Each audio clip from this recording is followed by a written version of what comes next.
Enfin, quelqu'un qui dit les termes.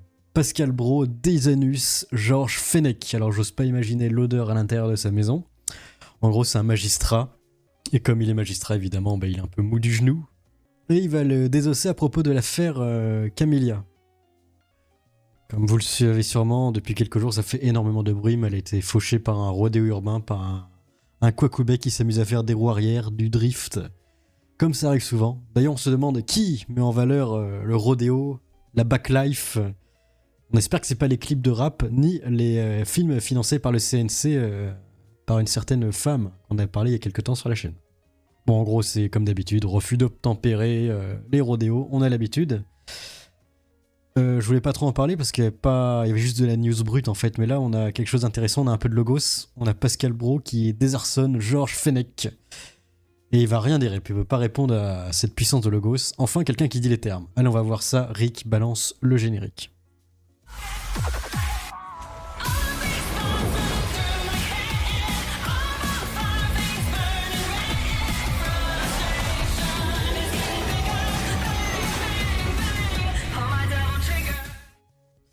C'est parti. Un peu réagi fortement parce que j'ai l'impression C'est rapide.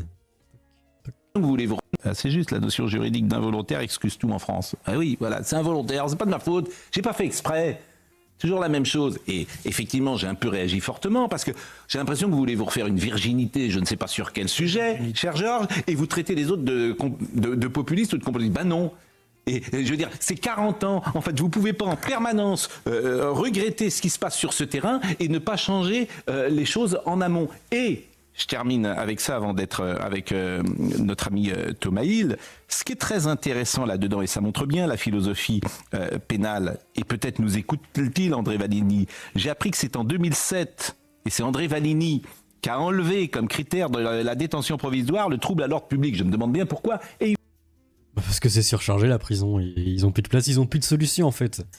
Donc maintenant les crimes mineurs, allez, baladez-vous, vous allez prendre du sursis, des amendes. Si vous pouvez pas payer, c'est pas grave. Mais bon, il y a plus de place en prison.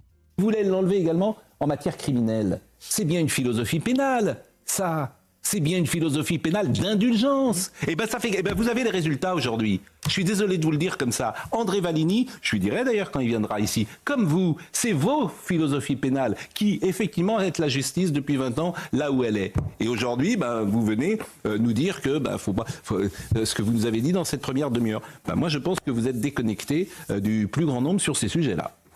Je pense. Ah ben, il n'a plus de réponse, il va dire oui, mais la justice c'est important, c'est liberté, égalité, fraternité, il y a la justice, faut pas que ce soit populiste. Il y a un juste milieu. Je ne dis rien. Bah, je pense. Je ne dis Ça rien. ne veut pas dire que vous n'avez pas tort. On peut remettre le je ne dis rien parce que je sais pas quoi dire. Je ne dis rien. Bah, je pense, mais ça ne veut pas dire que vous n'avez pas tort. Je pense que vous êtes Je déconnecté. regrette que vous pensiez une chose pareille. Je pense que vous êtes déconnecté, c'est tout ce que je dis. Mais très bien. C'est-à-dire qu'il n'est plus temps, en fait. Les gens, comment dire, les rodéos, c'est l'enfer. Mais je suis d'accord. Vous en avez des rodéos en bas de chez vous? Je suis d'accord avec vous. Eh bien, mais Est-ce vous que les... j'ai dit le contraire? Mais oui, parce qu'au fond, vous ne voulez rien changer. Vous ne voulez rien changer. C'est ça, au fond, votre matrice. Vous ne voulez rien changer. Donc, effectivement, quand ils seront en bas de chez vous, et c'est ce qu'avait dit une fois Thibaut de Montbrial, tant que vous ne serez pas, vous, dans votre vie, Ah bah ça, faudra faire ça. On devrait filmer les clips de Jul et de tous les rappeurs sous la maison de Georges Fenech. Et en plus, on ramène des Fenech avec lui, ça va être rigolo. Et du coup, là, il va péter un câble, il va faire « Ah, de la prison ferme pour vous, je vais vous juger, j'en peux plus, au secours !» Ah bah non, c'est soft, c'est pas systémique. Laissez-les amuser, ils s'ennuient. impacté. Et parce que ça, c'est lunaire, il y a des chercheurs des CNRS qui ont dit « Ah, c'est parce qu'ils s'ennuient, ok. » Moi, quand je m'ennuie, je joue à un jeu vidéo, je regarde une série, je m'amuse pas à écraser des gens. Parce que vivent les autres, rien ne changera. Thomas Hill. C'est Voilà, complètement brisé et humilié, Georges Fenech ne peut plus répondre. Donc on va parler de ce qui s'est passé récemment, faire une petite synthèse aussi. Maître Nabil Boudi, l'avocat de la famille de Camélia, renversé par une moto à Valoris, pointe du doigt une route particulièrement dangereuse. Ah voilà, que tu roules en roue libre, c'est de la faute de la route. Alors généralement, quand une route est dangereuse, tu roules moins vite, ce qui est logique. Il y a une possibilité et responsabilité de la ville dans cet accident. Pourquoi avoir attendu un tel drame se produire pour réfléchir à des mesures? Ah oui, ça c'est rigolo, parce qu'en gros, il accuse indirectement Ciotti. C'est ça qui est beau. C'est ça. Dès 2010, des riverains de Voloris avaient alerté les pouvoirs publics via un courrier adressé à Ciotti sur la dangerosité de la route départementale. Donc voilà, c'est la faute de Ciotti. Les gens roulaient trop vite et puis il fallait mettre le panneau « Roulez moins vite !» Ça doit être ça, sûrement. Alice Cordier, n'oubliez jamais qu'il y a une ordure du CNRS qui a romantisé la mort de Camilla. Oui, je crois que j'ai encore la vidéo en stock, elle est où? Alors, on peut se souvenir de la Backlife, hein, justement de la fille qui mettait ça en avant. On en avait parlé, c'était très connu cette vidéo. Rodéo, en fait, sans accent pour moi, c'est le rodéo en fait américain, c'est un terme de la bike life. La Backlife. Les accidents, ils sont souvent causés par les flics hein, qui prennent en chasse, qui poussent les riders vers la mort en fait, concrètement. Voilà, on se souvient de ça.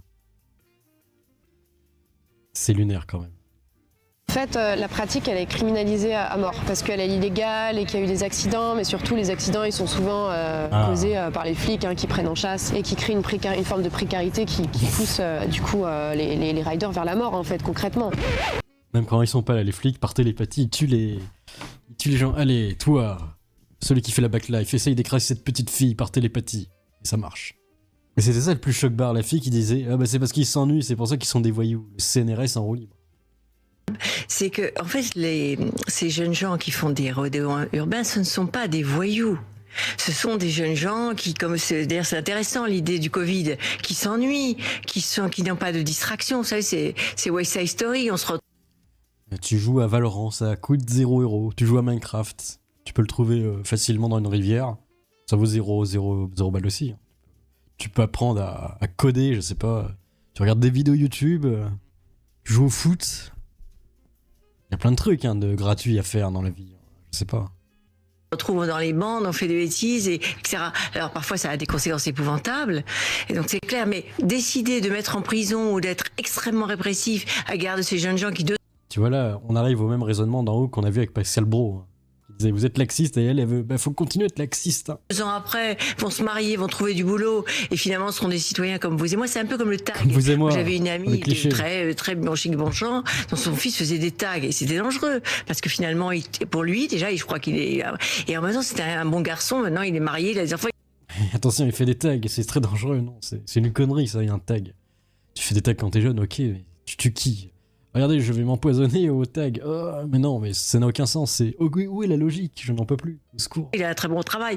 Donc, décider de la répression sur ce genre d'activités qui sont dangereuses, je ne suis pas en train de dire le contraire, on le voit, mais qui finalement sont mises en place ou utilisées, enfin, sont effectuées par des gens qui ne sont pas des délinquants au départ, même s'ils savent peut-être même pas que c'est interdit.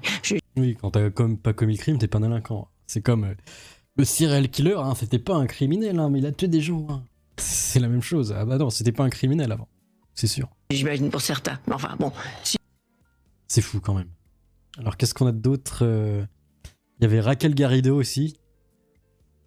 Ce qui est intéressant dans le chiffre qu'il donne là sur les refus d'obtempérer, c'est de se poser la question de savoir pourquoi. Et en réalité, on a un peu de recul là-dessus. Aujourd'hui, une des raisons pour lesquelles il y a de plus en plus de refus d'obtempérer, c'est aussi, parmi d'autres, hein, le fait que les gens n'ont pas le permis. Les jeunes n'arrivent pas à se payer le permis.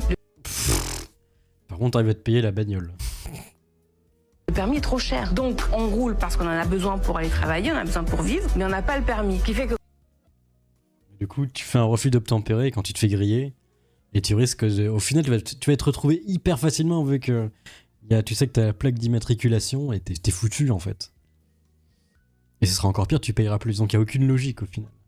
Quand on est contrôlé, on essaie de se carapater. Idem pour l'assurance. Il y a de plus en plus de gens qui roulent sans assurance. Donc ça génère des refus d'obtempérer. Donc déjà, si l'accession au permis était gratuit ou vraiment pas cher pour les jeunes, si c'était pris en charge au niveau par exemple des lycées pour que tout le monde à 18 ans déjà ait un permis, si l'assurance était moins chère, déjà on éliminerait une grande partie des refus d'obtempérer. On va essayer. Comme ça tous les rodéos vont s'arrêter. Hein. Ça va être lunaire quand même. Alors, elle n'a pas souffert, et même dans sa mort, elle n'a pas pleuré. Et aujourd'hui, je refuse qu'on pleure et qu'on montre de la tristesse. Le père de Camilla a annoncé la mort de sa fille devant les caméras et a remercié les médecins. Donc voilà, je pense qu'on a fait à peu près le tour de la news. Je vous tiens au courant, mais je pense que l'affaire est bouclée maintenant. Qu'est-ce que vous pensez de ça? Laissez vos avis dans les commentaires, et n'oubliez pas, c'est parce que vous vous ennuyez que vous tuez des gens. À la plus, Amokus.